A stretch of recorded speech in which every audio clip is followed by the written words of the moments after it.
Beleza, galerinha que está em casa? Meu nome é Ives Fernando, eu sou professor de ciências e vamos explanar, estudar mais um pouco sobre fatores que são bióticos e abióticos dentro dos ecossistemas. E dentro dos ecossistemas, nós iremos ver a diversidade desses seres vivos. Então, o que é a biosfera? A biosfera, na realidade, ela se trata de toda a parte do planeta onde nós iremos encontrar vida. É um nível mais complexo de organização biológica, sendo formada por todos os ecossistemas existentes na Terra. Os ecossistemas terrestre, aquático e atmosfera. Quando falamos de ecossistema terrestre, a gente fala de epinociclo. Se fala de ecossistema aquático, a gente tem o marinho e a gente tem o de água doce. Se fala de marinho, a gente tem o talassociclo. E se fala de água doce, a gente tem um limonociclo. Da diversidade dos ecossistemas, nessa imagem que vocês podem ver, a gente tem a atmosfera, temos a litosfera e temos a hidrosfera. Eles juntos vão formar a biosfera, que é o nosso planeta, que é constituído por gases, água e terra, que são os sais minerais. Na diversidade desses ecossistemas, o meio ambiente ele é formado por componentes que são bióticos e componentes que são abióticos. Dentre os componentes que são bióticos, nós iremos encontrar micro-organismos, animais, plantas. E nos componentes que são abióticos, eu já tenho a luz, que uma importância dela é realizar a fotossíntese, a temperatura, a água, a umidade, a ar e a pressão. Nessa diversidade dos ecossistemas, nós iremos ter os níveis de organização, E lembrando dos níveis de organização, a gente lembra lá do sexto ano, essa questão do átomo, da molécula, dos organelas, da célula, do tecido, do osso, do sistema, que vai formar o organismo, que é uma espécie. Dá para observar nessa imagem aí o lobo-guará, e aí tem uma população do lobo-guará. O lobo-guará ele vai entrar em uma comunidade, e dentro dessa comunidade ele vai estar presente num ecossistema que vai estar dentro de uma biosfera. Ou seja, o lobo-guará você pode encontrar aqui no Brasil central. Todos os seres vivos eles vão estabelecer algum tipo de relação. Ou seja, habitat, alimentação, reprodução, produção. Ou seja, um ser vivo ele vai gerar outro ser vivo. Um ser vivo ele vai estar dentro de um meio ambiente. E qual será o campo da ecologia, de atuação, que vai se organizar tudo isso daí? Então eu tenho células, tecidos, órgãos, sistemas, organismos, população, comunidade, ecossistema e biosfera. É onde nós encontramos os nossos seres que são bióticos e abióticos convivendo tudo em harmonia, um necessitando do outro. Bora ver bem essa definição de atuação da ecologia que faz parte da ciência? Então, o que é uma população? Conjunto de indivíduos da mesma espécie. O que é uma comunidade? Conjunto de populações. O que é um ecossistema? Conjunto de comunidade e ambiente. Quando se fala de ambiente, nós falamos dos fatores bióticos e abióticos. E daí a gente tem a biosfera, que é um conjunto, na realidade, de todos os ecossistemas da Terra. Bora falar um pouco sobre biossistema. Nessa imagem que você pode observar, o biossistema, eu tenho um ambiente de entrada e um ambiente de saída. O ambiente de entrada é onde entra a luz do sol, os minerais, que é um contingente biológico dentro do nosso sistema. E o ambiente de saída, na realidade, é o quê? É a energia, materiais que são processados e migração desses organismos e que vai se formar, né, o ecossistema, quando você soma todos esses fatores. Agora a gente pode ver a estrutura trófica dos ecossistemas através dessa imagem. Podemos ver que temos produtores, temos consumidores e temos decompositores. Produtores, na realidade, são aqueles que são capazes de produzir seu próprio alimento. São seres que são autotróficos. Veja que nessa imagem a gente tem o quê? As células que formam as plantas, os vegetais.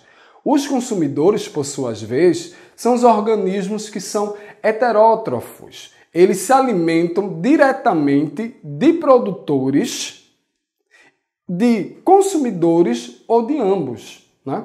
E depois a gente vem para os decompositores, que vão se alimentar de organismos que estão mortos, porque a vida ela tem um ciclo. Você nasce, passa por um desenvolvimento, suas células vão se reproduzindo e vai chegar ao estágio final de você morrer. Então, daí onde entra a ação dos decompositores para devolver a matéria orgânica ao meio ambiente. Bom, o biossistema, né, ele pode ser formado nessa imagem que vocês podem observar, né? Eu tenho o Sol, né, que vai transmitir a luz, né, a radiação solar, para que os vegetais possam realizar a fotossíntese, produzir, porque quando se fala de vegetais, nós estamos falando dos produtores, né, que são as plantas. As plantas, elas serão consumidas pelos herbívoros, né? Esses herbívoros, que são os primeiros consumidores, vão ser consumidos pelos carnívoros. Mas como eu falei para vocês, que a vida ela tem um início, meio e fim, quando se chega no fim, entra a ação dos decompositores para decompor a matéria orgânica e devolvê-la para o biossistema, para o meio ambiente. Olha só, pessoal, que imagem legal falando sobre a cadeia alimentar. Na cadeia alimentar, né, você pode ver que a gente tem o produtor, o consumidor primário, o consumidor secundário, o consumidor quaternário e o quinto consumidor. O primeiro, que é o produtor, são seres que são autótrofos, que são as plantas, né, que vai gerar, na realidade, né, através da fotossíntese, alimento para os primeiros consumidores. Dá para observar aí um agente polinizador, que é uma borboleta. Essa borboleta ela vai ser consumida pelo segundo consumidor, que é um sapinho, né? Esse sapinho ele vai ser consumido pelo quarto consumidor, que é a cobra, e a cobra, por sua vez, vai ser consumida pelo quinto consumidor, que é uma ave, que pode ser uma águia, uma coruja. E como todos têm um ciclo de vida, né, eles vão nascer, passar o seu tempo de vida, tendo seu desenvolvimento, irão morrer. Quando eles morrem, vão entrar em ação os decompositores, que são os fungos e bactérias, para poder voltar essa matéria para o meio ambiente. E dentro de tudo isso daí, a gente vai para a teia alimentar. O que é uma teia alimentar? Uma mesma espécie, ela pode ocupar níveis, que a gente chama de níveis tróficos, distintos na teia alimentar, de acordo com a fonte de energia assimilada. Bom, vamos falar sobre cadeia trófica. A cadeia trófica, nessa imagem que a gente pode ver, numa cadeia alimentar, o nível trófico, na realidade, é a posição do organismo na cadeia. Então, primeiro tem um nível trófico, o primeiro nível trófico, que são as plantas, que são os produtores. O segundo nível trófico são os herbívoros, que irão se alimentar das plantas. E o terceiro nível trófico são os carnívoros, que vão se alimentar desses animais que são herbívoros. Dentro da diversidade dos ecossistemas, como você pode observar nessa imagem, a gente tem o hábito alimentar, o grau de consumo e o nível trófico. Vejam que o capim, ele vai fazer parte de quê? Do primeiro, né, nível trófico. Ele é um produtor. Mas quando eu vou falar do grilo, o grilo ele já é um herbívoro e ele vai ser um consumidor primário. Então ele faz parte do segundo nível trófico. Se eu falo do sapo, eu estou falando do segundo consumidor. Daí, nessa posição, ele ocupa o terceiro nível trófico, porque ele se alimenta do grilo. Então, quando eu vou para o quarto nível trófico, eu estou falando da cobra que se alimenta do sapo, que no caso ele vai ser o consumidor terciário. E quando vou falar da siriema, eu estou falando do quinto nível trófico, que a siriema ela pode muito bem se alimentar da cobra. Então, dentro da diversidade dos ecossistemas, conforme essa imagem que você pode ver da cadeia alimentar ou da cadeia trófica, que está bem simples aí, quando se constrói na realidade uma cadeia alimentar, as setas elas vão indicar na realidade sempre o trajeto do alimento. Então, observe aí que o caramujo, né, que está ali no ambiente aquático, ele vai estar se alimentando das plantas que vão estar no fundo. Depois eu venho com os peixes, no caso aí dos lambaris, que são os peixes menores, que estão se alimentando dos caramujos. Depois eu venho com os peixes que são maiores, que se alimentam desses lambaris. E, por último, as aves que vão estar na margem para poder se alimentar. Então, na diversidade, né, desses ecossistemas, o que você tem que entender é que sempre vai existir um produtor, um consumidor, né? O primeiro consumidor, que ele é herbívoro, um terceiro consumidor, que ele vai ser carnívoro. E cada um vai ocupar um nível trófico. Olha só, pessoal, que imagem legal, falando sobre a teia alimentar. E uma definição sobre essa teia alimentar, né? Que na realidade ele é um conjunto de cadeias alimentares que vão estar interconectadas, geralmente representando como diagrama das relações entre os diversos organismos que existem dentro de um ecossistema. Nas teias aparecem os organismos que são onívoros, que eu irei falar um pouco mais na frente. Dentro da diversidade dos ecossistemas, né, vai ter diversas relações que eu posso destacar para vocês, que a gente chama de relações tróficas. Então vem logo a definição. O que é trófico? Ele vem do grego trófe, que é referente à nutrição, né? Essas relações ocorrem nos sistemas e são classificadas em cadeias alimentares e teias alimentares. E por meio delas é que se tornam possível a transferência de energia entre os seres vivos. Bom, falando aí dos níveis tróficos. De acordo com os tipos de alimentos que necessitam, os seres vivos ocupam uma ou mais posições nas cadeias e teias alimentares. A essas posições damos o nome de níveis tróficos, que são produtores, consumidores e decompositores. Veja que imagem legal falando aí do primeiro nível trófico. O nível trófico dos produtores é constituído de organismos autotrófos, que vem do grego autos, por si próprio, trope, nutrir. Em razão dessas características, os produtores podem iniciar a cadeia alimentar e, por isso, constituem o primeiro nível trófico, ou seja, plantas, águas e a maioria dos vegetais. Na diversidade desses ecossistemas, a produção do alimento ele pode ocorrer por meio de dois processos. O processo da fotossíntese, né? O processo da fotossíntese é aquele processo em que a planta ela absorve a luz do sol, né? Ela vai absorver a água, ela vai absorver o gás carbônico, ela vai absorver os sais minerais, ela junta tudo isso daí com uma energia da luz do sol, ela vai produzir o quê? A glicose, vai produzir água e vai produzir, na realidade, oxigênio. Só que esse oxigênio ele é liberado para a nossa atmosfera. Só que também temos a quimiossíntese, que é uma produção da matéria orgânica através da oxidação de substâncias que são minerais, sem recorrer à luz solar. Exemplo, as bactérias que são nitrificantes. E daí a gente vai para os consumidores. Os consumidores que são organismos que vão necessitar da busca do seu alimento em outro ser vivo, pois não são capazes de produzir o seu próprio alimento. São chamados de heterótrofos. De acordo com o tipo de alimento que ingerem, eles podem ser classificados em herbívoros, carnívoros e onívoros. Olha aí, pessoal, chegando na palavra do onívoros, mas eu ainda não vou falar agora.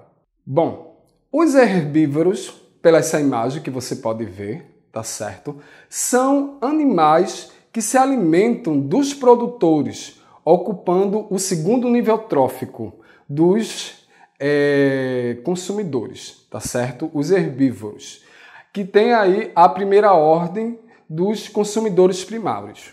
Os herbívoros, eles fazem parte do primeiro nível trófico, consumindo os produtores que são as plantas.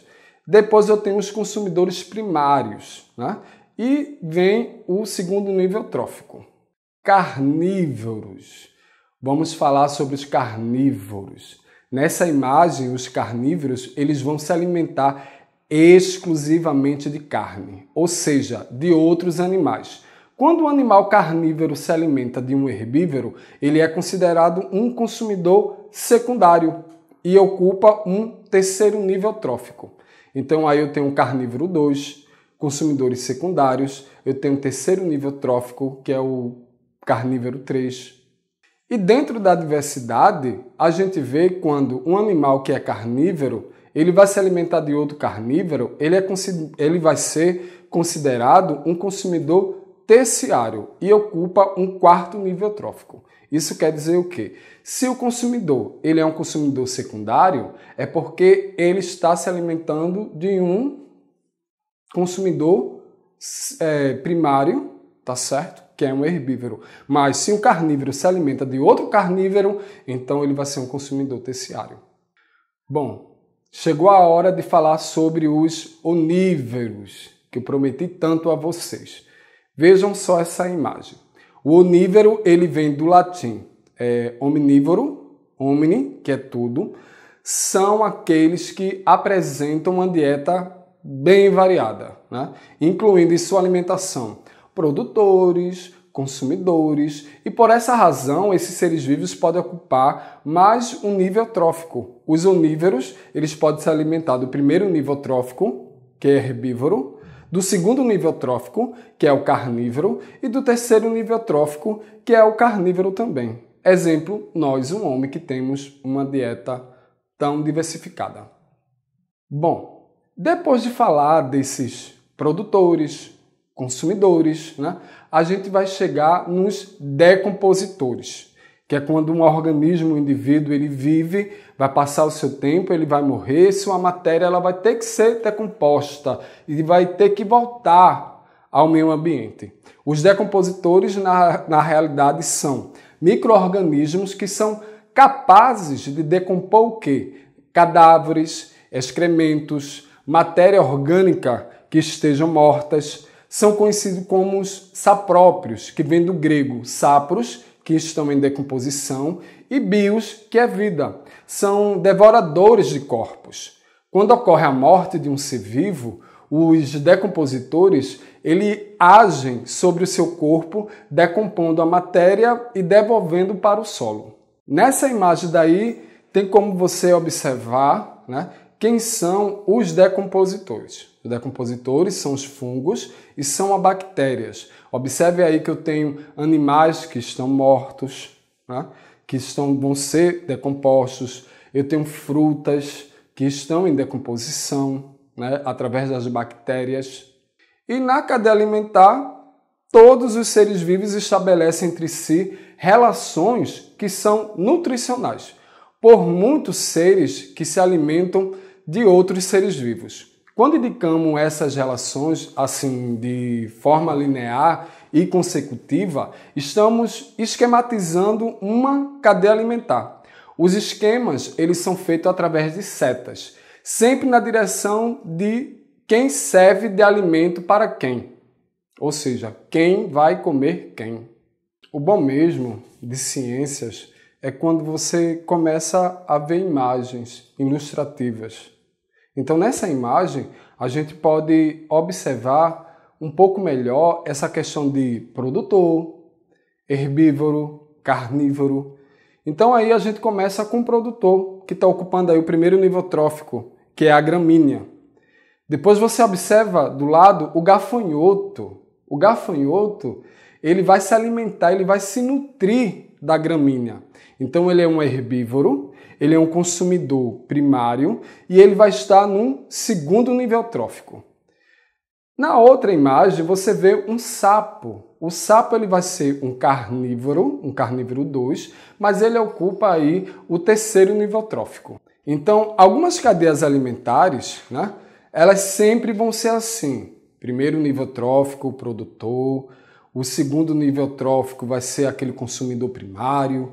O terceiro nível trófico vai ser aquele consumidor que é o secundário, que vai se alimentar do animal que é herbívoro.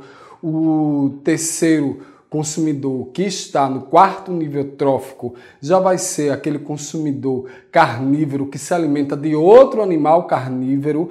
E o quarto consumidor quaternário, que se encontra no quinto nível trófico, também se alimenta do quarto nível trófico ou do terceiro consumidor terciário. E quando eles morrem, quem é que vai se alimentar dele? Os decompositores, que são os fungos e as bactérias.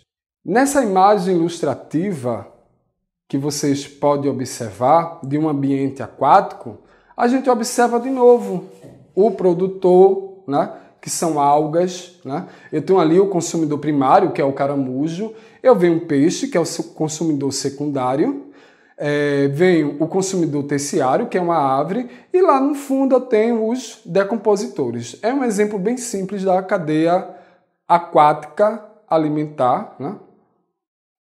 Que dá para você ver com clareza.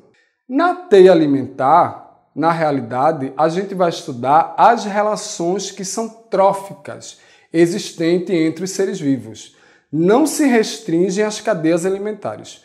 Um animal ele pode pertencer a mais de uma cadeia alimentar. E falando dessa biodiversidade, a natureza, na realidade, é a fonte primária dos recursos necessários para a sobrevivência de todos os seres que habitam na Terra.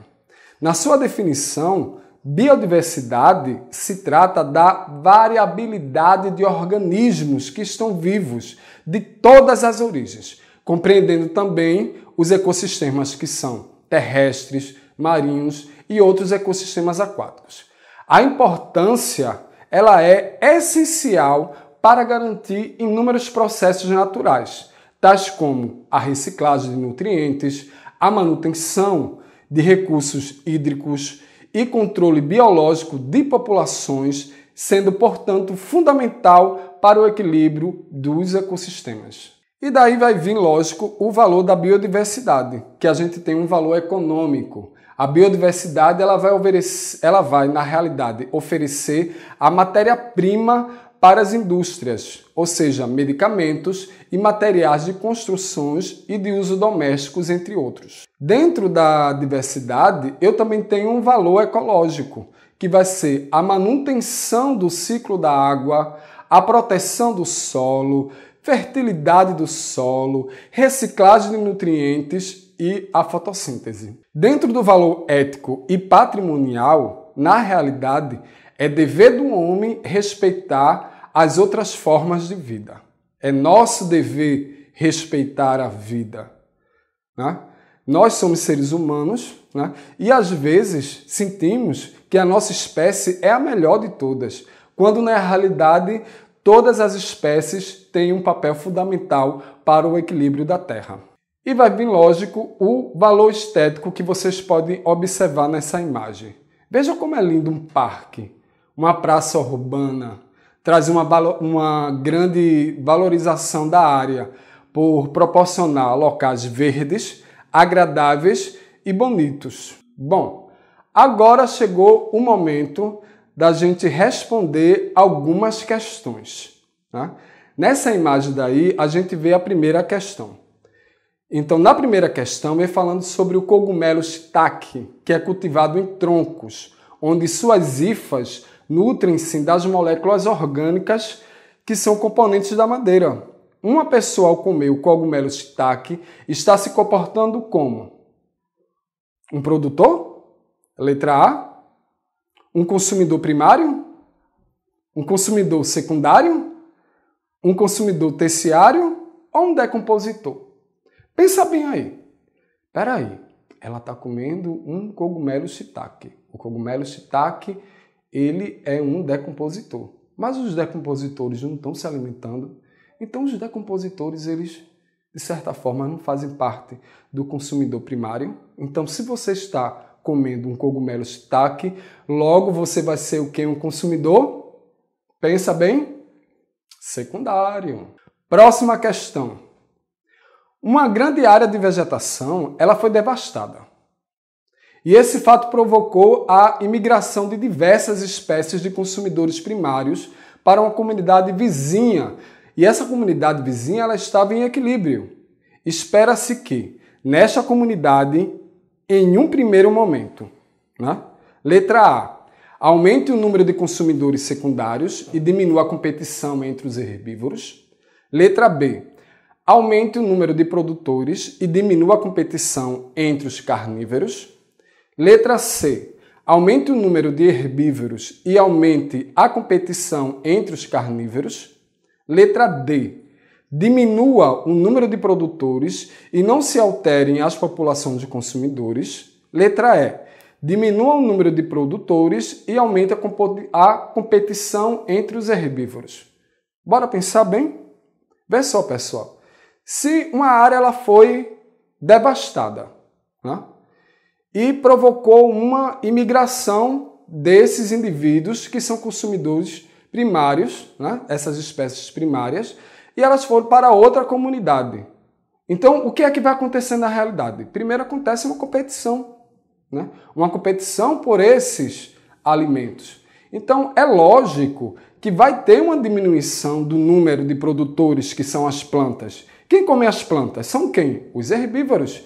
E lógico que se as plantas elas vão estar acabando, vai ter, lógico, um aumento entre a competição desses herbívoros. Então, a resposta certa seria qual alternativa? Letra E. Bom, segundo essa imagem aí, você pode observar um esquema abaixo que mostra os componentes de um ambiente onde vivem os sapos. E depois você tem que marcar as alternativas que contêm os números de componentes que são bióticos e abióticos, respectivamente. Lembrando que componentes bióticos são aqueles componentes que têm matéria orgânica. Componentes abióticos são aqueles que contêm a matéria inorgânica, que não tem vida. Então, se eu tenho sapos e eu tenho setinhas que estão ligando ali, temperatura, outros sapos, umidade, luz, rochas, parasitas, plantas, águas, ventos, predadores, micro-organismo, lama. Você acha que a lama tem vida? Não. Então ela vai ser o quê? Um ser abiótico. Temperatura tem vida? Não. Ser abiótico. Outros sapos, matéria orgânica, ser biótico. Umidade tem vida? Não. Ser abiótico. Luz tem vida? Também não. Ser abiótico. Rochas, seres abióticos. Parasitas têm vida, então é um ser biótico. Planta, ser biótico. Água, ser abiótico. Vento, que é o ar, é um ser abiótico. E predadores, lógico que tem vida, são seres bióticos. Bora exercitar mais um pouquinho? Veio outra questão? Então, nessa questão, você vai marcar a alternativa que contenha os organismos que são indispensáveis para manter um ecossistema. Então, na alternativa A, você vai encontrar carnívoros e herbívoros. Na alternativa B, você vai encontrar produtores e herbívoros. Na alternativa C, você vai encontrar produtores e decompositores. Na alternativa D, você vai encontrar produtores, herbívoros e decompositores. E na alternativa E, você encontra produtores, carnívoros e decompositores. Então, a gente tem que começar a analisar bem cada alternativa. Então, na alternativa A, você só encontra carnívoros e herbívoros. E os produtores que produzem o alimento dos herbívoros existem? Não. Então, a alternativa A não é correta. Na alternativa B, eu tenho produtores e herbívoros. Legal. Mas está faltando ainda alguma coisinha aí. A gente deixa essa aí em stand-by. Na alternativa C, você encontra produtores e decompositores. Tá? Lógico que os produtores, em algum momento, eles irão morrer, mas ainda falta mais alguma coisinha. Na alternativa D, eu tenho produtores, herbívoros e decompositores. Vejam que essa ela já se parece um pouco bem mais completa. E na alternativa E, eu tenho produtores, carnívoros e decompositores. Só quando observo, cadê os herbívoros? Quer dizer que os carnívoros vão se alimentar dos produtores? Não. Então, a alternativa correta dessa questão é a letra D. Produtores, herbívoros e decompositores. Bora ver mais uma, não bem dizer uma questão, mas uma curiosidade, né? Uma reflexão que a gente possa pensar de uma coisa que aconteceu no ano passado. Né? Em São Paulo, teve um vazamento de petróleo e ele se espalhou pelos 9 estados do Nordeste. E ao chegar no litoral do Rio de Janeiro e do Espírito Santo, no Sudeste, o poluente ele foi identificado em uma vasta área da costa brasileira. O governo federal afirma que análises já apontaram ser petróleo cru, de origem desconhecida e de tipo não produzido no Brasil. Assim diz o Brasil. Nessa imagem que vocês podem ver, você dá para perceber uma parte, né, do petróleo que foi jogada no mar. Mas a gente sabe que do petróleo vão existir vários componentes e esses componentes eles vão ser absorvidos na água, eles vão ser absorvidos por outros micro-organismos e dentro do ambiente aquático. E nesse caso, o petróleo ele se espalhou por vários estados. As manchas, na realidade, elas já foram encontradas em todos os estados nordestinos. Maranhão, Piauí, Rio Grande do Norte, Paraíba, Pernambuco, Alagoas, Sergipe e Bahia. Em novembro, o óleo ele atingiu o litoral do Espírito Santo e do Rio de Janeiro do Sudeste. E daí? Há risco de manchas desse óleo se espalharem pelos rios e, de certa forma, afetar o abastecimento da população? Técnicos que são ambientais de Alagoas detectaram manchas de óleo na foz do Rio São Francisco, no município de Piabuçu, no litoral sul do estado. Em monitoramento de rotina, já o governo de Sergipe descobriu que não poderá realizar de imediato seu plano de instalar boias para impedir que o óleo chegue ao rio, pela falta de equipamentos do tipo que haviam sido prometidas pela Petrobras. E quais serão os riscos para os peixes? Não há evidência de contaminação de peixes ou crustáceos, mas a orientação é para as autoridades locais de vigilância sanitária avaliarem o pescado capturado nas áreas afetadas. Como assim não há evidência de contaminação para os peixes e crustáceos? Que ambientalistas são esses que estão falando uma coisa dessa? Não acredito nisso. E para os outros animais? Vejam só, o espalhamento do óleo ele é uma ameaça às tartarugas, às aves, o peixe-boi marinho, que é um mamífero dos oceanos com maior risco de extinção no Brasil. E segundo os especialistas, o petróleo cru ele pode afetar a digestão dos animais e o desenvolvimento de algas, que são essenciais para a cadeia alimentar dessas espécies. Bom, acabamos de ver aí, né, uma biodiversidade do nosso ecossistema, falando sobre os fatores que são bióticos, abióticos, cadeias alimentares, teias alimentares. Falamos sobre os produtores, consumidores, decompositores. Depois a gente resolvemos algumas questões em relação a esse assunto e entramos numa questão para você refletir, né, sobre essa questão do derramamento do óleo. Vejam que o nosso país, nossas pessoas, elas se preocuparam, elas foram até as praias, elas foram tentar fazer esse monitoramento mesmo sem investimento, né, do governo para poder sanar, né, essa questão do meio ambiente, porque o meio ambiente ele é uma preocupação de todos, não é exclusiva dos ambientalistas, é uma atenção em que todos devem ter. Bom, eu vou hoje ficando por aqui. Na próxima aula a gente se vê, né? Um grande abraço. Valeu, pessoal.